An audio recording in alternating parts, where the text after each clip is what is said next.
Graduation complete করার পরে ইংলিশে মাস্টার্স কোর্সের জন্য আমি ইউনিভার্সিটিতে অ্যাডমিশন নিয়েছিলাম, কিন্তু দুর্ভাগ্যের বিষয় আমি একটা বছর শারীরিক অসুস্থতার কারণে ইউনিভার্সিটিতে যেতেই পারিনি। তো সেই ইউনিভার্সিটি লাইফই আজ শেষের পথে। রেজাল্ট আনতে যাওয়ার দিনের একটা ছোট্ট ভিডিও তোমাদের সাথে শেয়ার করছি।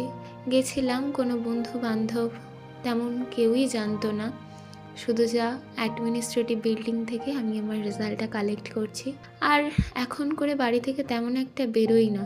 তো আর যখন বেরোই তখন মনে হয় একটু টুকটাক যা যা দরকার থাকে সবটা সেরেই বাড়ি ফিরবো।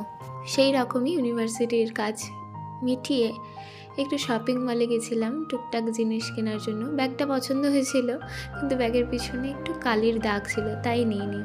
আর দুটো ড্রেস নেওয়ার ছিল, কারণ আমার দিদিদের মানে আমার ননদদের দেওয়ার জন্য। আর এই একটা ডাইনিং প্লেট ম্যাট সেট নিলাম। ব্যাস, অনেক দেরি হয়ে গেছে এইসব কেনাকাটি করতে করতে। মা চিন্তা করছে চলো এবার বাড়ি যাই, টাটা।